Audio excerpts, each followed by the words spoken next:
Hello friends, welcome back to Evarose recipes. ಇವತ್ತು ನಾನು ನಿಮ್ಮ ಜೊತೆ ಚಿಕನ್ ಡ್ರೈ ರೆಸಿಪಿಯನ್ನು ಶೇರ್ ಮಾಡ್ತಾ ಇದ್ದೇನೆ. ಇದು ತುಂಬ ಈಸಿ ಹಾಗೂ ಸಿಂಪಲ್ ರೀತಿಯಲ್ಲಿ ಮಾಡ್ಬೋದು. ಹೇಗೆ ಮಾಡುವುದು ಅಂತ ನೋಡೋಣ. ನಾನಿಲ್ಲಿ 1.5 kg ಚಿಕನನ್ನು ಕ್ಲೀನ್ ಮಾಡಿ ಮೀಡಿಯಂ ಪೀಸ್ ಕಟ್ ಮಾಡಿ ಇಟ್ಕೊಂಡಿದ್ದೇನೆ. ಇದಕ್ಕೀಗ 1 ಟೀ ಸ್ಪೂನ್ ಅರಶಿನ ಹುಡಿ, 1 ಟೀ ಸ್ಪೂನ್ ಮೆಣಸಿನ ಹುಡಿ, 1 ಟೀ ಸ್ಪೂನ್ ಕೊತ್ತಂಬರಿ ಹುಡಿ, 1 ಟೀ ಸ್ಪೂನ್ ಜೀರಿಗೆ ಹುಡಿ, 1 tea spoon garam masala powder ಹಾಗೂ ರುಚಿಗೆ ತಕ್ಕಷ್ಟು ಉಪ್ಪನ್ನು ಹಾಕಿ ಚೆನ್ನಾಗಿ ಮಿಕ್ಸ್ ಮಾಡಿ ಅರ್ಧ ಗಂಟೆ ಮ್ಯಾರಿನೇಟ್ ಆಗಲಿಕ್ಕೆ ಇಡ್ತಾ ಇದ್ದೇನೆ. ನಾನಿಲ್ಲಿ 2 ದೊಡ್ಡ ಈರುಳ್ಳಿ, 4 ರಿಂದ 5 ಎಸಳು ಬೆಳ್ಳುಳ್ಳಿ, 1 ಇಂಚು ಶುಂಠಿ ಹಾಗೂ 2 ರಿಂದ 3 ಹಸಿಮೆಣಸನ್ನು ಕಟ್ ಮಾಡಿ ಇಟ್ಕೊಂಡಿದ್ದೇನೆ. ಕಾವಲಿಯನ್ನು ಮೀಡಿಯಂ ಫ್ಲೇಮಲ್ಲಿ ಇಟ್ಟಿದ್ದೇನೆ. ಇದಕ್ಕೆ 2 ರಿಂದ 3 ಟೇಬಲ್ ಸ್ಪೂನ್ ತೆಂಗಿನ ಎಣ್ಣೆಯನ್ನು ಹಾಕ್ತಾ ಇದ್ದೇನೆ.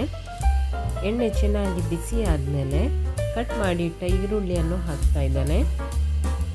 ಈರುಳ್ಳಿಯನ್ನು ಚೆನ್ನಾಗಿ ಫ್ರೈ ಮಾಡಲಿಕ್ಕುಂಟು. ಈರುಳ್ಳಿಯ ಕಲರ್ ಚೇಂಜ್ ಆಗಬೇಕು, ಅಷ್ಟರವರೆಗೆ ನಾವು ಇದನ್ನು ಫ್ರೈ ಮಾಡಬೇಕು.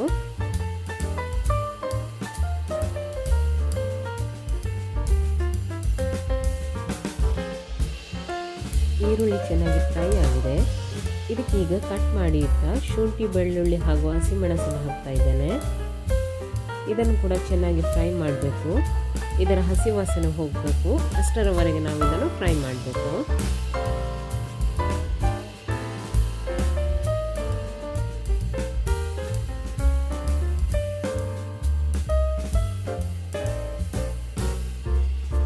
ಇದು ಈಗ ಚೆನ್ನಾಗಿ ಫ್ರೈ ಆಗಿದೆ. ಶುಂಠಿ ಬೆಳ್ಳುಳ್ಳಿಯ ಹಸಿ ವಾಸನೆ ಕೂಡ ಹೋಗಿದೆ. ಇದಕ್ಕೀಗ ಮ್ಯಾರಿನೇಟ್ ಮಾಡಿಟ್ಟ ಚಿಕನ್ ಅನ್ನು ಹಾಕ್ತಾ ಇದ್ದೇನೆ. ಇದನ್ನು ಒಮ್ಮೆ ಚೆನ್ನಾಗಿ ಮಿಕ್ಸ್ ಮಾಡಿಕೊಳ್ಳೋಣ.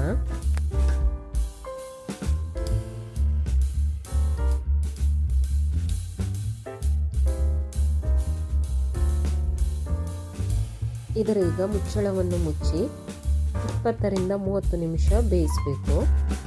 ಇನ್ನೊಂದು ಸೈಡ್ ಕಾವಲಿಯನ್ನು ಮೀಡಿಯಂ ಫ್ಲೇಮಲ್ಲಿಟ್ಟು 2 ಟೇಬಲ್ ಸ್ಪೂನ್ ತೆಂಗಿನ ಎಣ್ಣೆಯನ್ನು ಹಾಕಿದ್ದೇನೆ. ಎಣ್ಣೆ ಚೆನ್ನಾಗಿ ಬಿಸಿ ಆದಮೇಲೆ ಅರ್ಧ ಟೀ ಸ್ಪೂನ್ ಸಾಸಿವೆಯನ್ನು ಹಾಕ್ತಾ ಇದ್ದೇನೆ.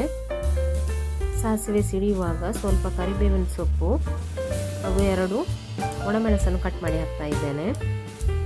ಅರ್ಧ ಕಪ್ ತೆಂಗಿನಕಾಯಿ ತುರಿಯನ್ನು ಹಾಕಿ ಇದನ್ನು ಚೆನ್ನಾಗಿ ಫ್ರೈ ಮಾಡಬೇಕು. ತೆಂಗಿನಕಾಯಿ ತುರಿ ಚೆನ್ನಾಗಿ ಫ್ರೈ ಆಗಬೇಕು.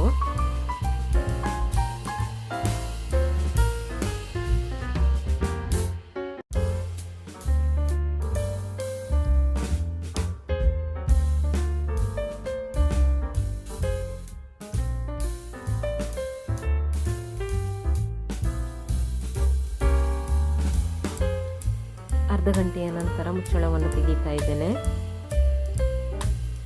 ಚಿಕನ್ ಚೆನ್ನಾಗಿ ಬೆಂದಿದೆ. ಇದನ್ನೊಮ್ಮೆ ಚೆನ್ನಾಗಿ ಮಿಕ್ಸ್ ಮಾಡಿಕೊಳ್ತಾ ಇದ್ದೇನೆ.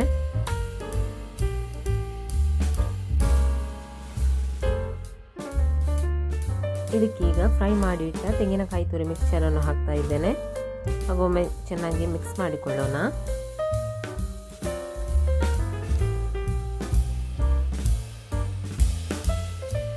ಲಾಸ್ಟಿಗೆ ಸ್ವಲ್ಪ ಕೊತ್ತಂಬರಿ ಸೊಪ್ಪನ್ನು ಕಟ್ ಮಾಡಿ ಹಾಕ್ತಾ ಇದ್ದೇನೆ.